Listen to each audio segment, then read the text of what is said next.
I haven't filmed a sit down video in so long. This is weird. Hi, beans. So back in about May, I had an EEG. I had an ambulatory EEG, which is where you have all the wires on your head to monitor brain activity. And I had that for 24 hours, but I got to take it home. It's an ambulatory one. So I wasn't in hospital for all of that. I was just in hospital to get it put on and taken off.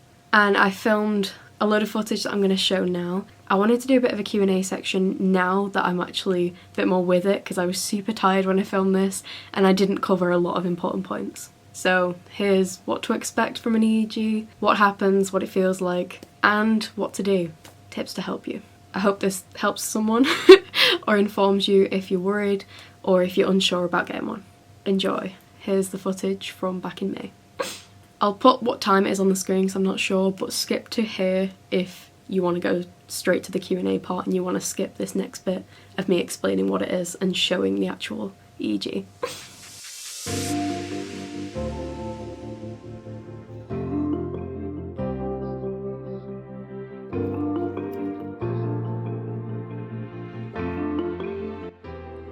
I got the EEG on this morning and I wanted to kind of show what it looks like on and like what to expect. First of all, I have all the wires attached to my head. I think there's 24 and they're all attached with glue and they're attached with these little sticky like pads to kind of hold the glue on. When actually trying to put all the wires on, the two ladies, the two nurses that did it, who were absolutely lovely by the way, they were great with my tics.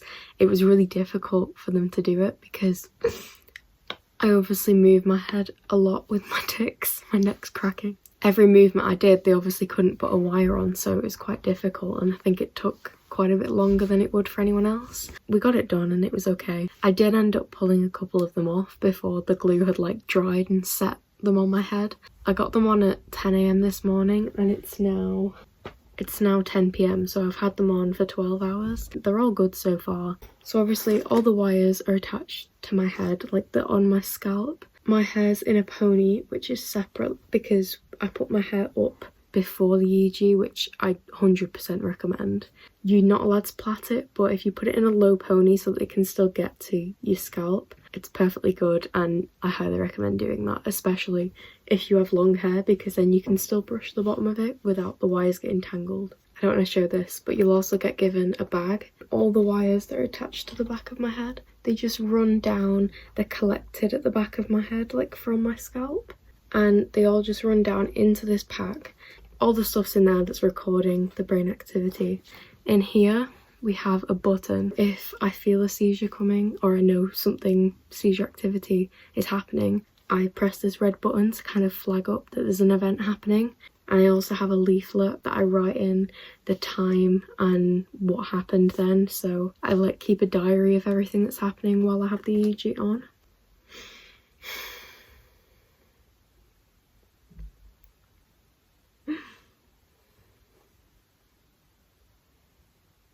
I think I just caught an absence. This is actually a good time to show what the procedure is like. So in here, you just write down the time. The time is 10:12 PM. So I've written down the time and what happened. I've also written down that I pressed the button. I haven't done this yet, so this is going to be interesting. Just press the button and it flags up that it's happened. And then it all just goes neatly into the little pack, and this stays with me at all times to carry the EEG in. It's attached to me, so this stays with me so the wires are kept neat, because if I try and leave, I'm pretty much tied to it. I'm probably gonna do a Q&A section on this when I look slightly better, and I'll probably answer some questions post EEG. But this is the update halfway through. My hair isn't too bad. I have got a headache, which I don't know whether that's due to it or whether I've just not drunk enough, but that's something.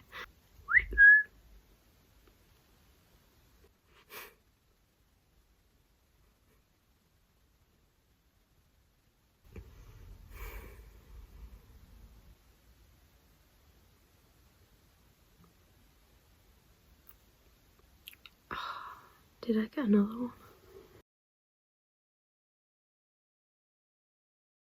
First question, keeping it simple, what is an EEG? An EEG is an electroencephalography. Maybe? Basically, it's where they have wires that they stick to your head with this really, really strong glue. And I think there's 23 or 24. Yeah, they stick to your head and it monitors the brain waves, like the brain activity, and it can check for things like epilepsy, seizure activity, any misfiring signals that are going wrong, not including misfiring signals like with Tourettes and stuff, because that does not show up on tests. It's a non-invasive procedure and there's no pain involved apart from trying to get the glue out. But it just depends on how you kind of cope with it. It's actually a painless procedure. That answers question number 2. Does it feel like anything? You can obviously physically feel the things fuck yo that are stuck to your head, but you actually can't feel like any pressure, or like you can't actually feel it monitoring yourself. It's kind of like when you have one of those things on your finger that monitors your pulse, I think it is. It's like just putting one of those on. It like clips on and it monitors through the skin, so it's through your scalp, and you can't actually feel anything. It just gets stuck on there. The only painful bit is sometimes getting it out. It can rip your hair if you have a lot, like I do. So just be wary of that. That leads right on to the next question, how to get the glue out of your hair. I think this is the most annoying part of actually having an EEG. It took absolutely days. If you have long hair like I do, definitely put lots of conditioner on. Don't shampoo it until you've got most of the glue out. When you go to have it taken off, they'll probably brush out a lot of the bigger clumps and they won't send you home with massive chunks of glue in your hair, but you will have bits and flakes of glue coming out for days afterwards. You just have to kind of cope with it. My best advice is to lather loads of conditioner on and comb, don't brush. Comb as much of the glue out as you can in the shower with wet hair and conditioner. Try and scrub it down and then shampoo and condition like normal, and it'll come out after a couple of washes. Another question that I got, not really a question but just a comment, I have to get one soon, I'm scared, any tips? You don't have to be scared, there's nothing like invasive about it. They just stick wires on your head and then it monitors it, they just leave it on. If you watched the clips that I've just played, you can see that all the wires, they just collect at the back and go into this little bag and you just carry that around. There is nothing scary about it. It's kind of like an x-ray. It can look a bit scary, but it doesn't hurt whatsoever. There's nothing to be worried about. What happens during them? The only thing that happens during them is you have the wires attached to your head, and the only real thing that happens is that the little pack with the little monitor inside, it takes all the information and it just records your brainwaves, so you don't really have to do anything. If you're monitoring for seizures, sometimes they'll ask you to try and trigger seizures, and if you do have one, there's usually a little red button that you have to press to alert them that there is a seizure at this point, you know, so they don't have to watch through the whole thing. They can skip straight to the seizures and see the difference between the brainwaves. So yeah, all you have to do is fill in the details of what happens, fill in, you know, any symptoms that you had so that they can check what your brain's doing at those points, but apart from that, you just kind of sit and wait. A question about my personal EEG, actually. Did they find anything, if you don't mind me asking? They actually didn't find anything on mine, nothing flared up. I don't think I had any big seizures with it on, so that could have been a thing. Okay, another question is, can you wear a hat over the at-home EEG? I'm not sure if you're allowed to. I had a little scarf that I wrapped around beans, like a little bandana that was light because it was silk, so that didn't disturb it, but you're not supposed to put any pressure on or touch it because it can flare up on the scan. But you'll have to just ask when you get there and when they're putting it on, because I'm sure it varies depending on how long the scan is and different people. What does the attachment look like for at home? I actually didn't have any form of like wrapping, like I didn't have bandages holding it together. I just had the glue and then the little squares of gauze that like kind of held the glue on. But yeah, no, it was just kind of the wires and then the little bag, and they were just stuck on, and then I just put a little bandana over to cover it just so it looked a bit more presentable. Next question. How long does it take to get results? This really depends on which country you're in, whether you're private healthcare, NHS in the UK.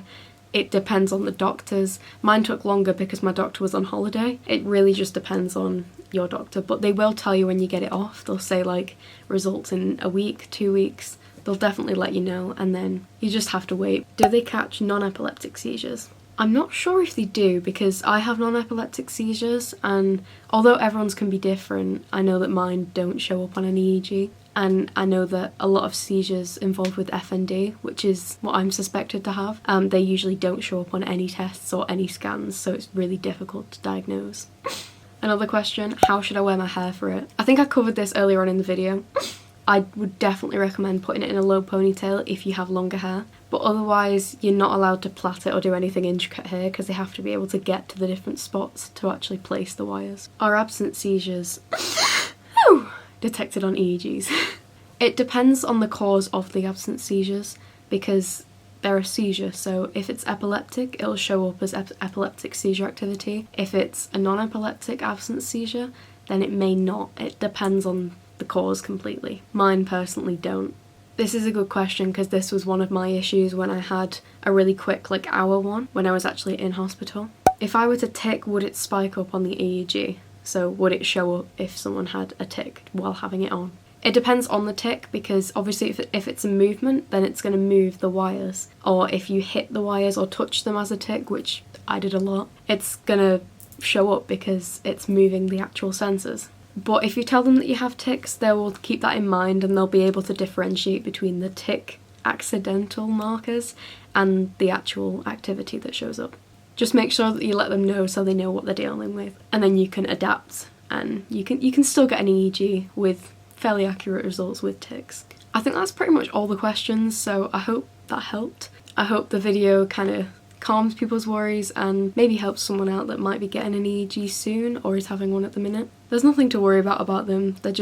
They're a pretty general neurology test and a lot of people have had them. I hope you enjoyed the video and I hope it helps some people out. Don't forget to subscribe if you want to see more videos. I do vlogs, info videos, Tourettes. I post about Tourettes. So yeah, if you enjoyed it or you want to see more content, subscribe. I hope you enjoyed watching. Bye. Woo!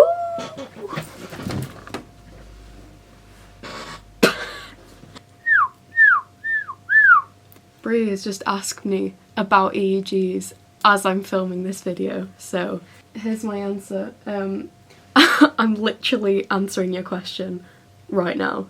What I recommend is, if you have long hair, definitely put a load of shampoo on. No, don't do that. River asked, how should I wear for my hair?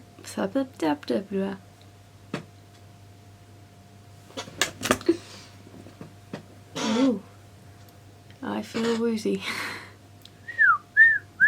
I think that's pretty much it.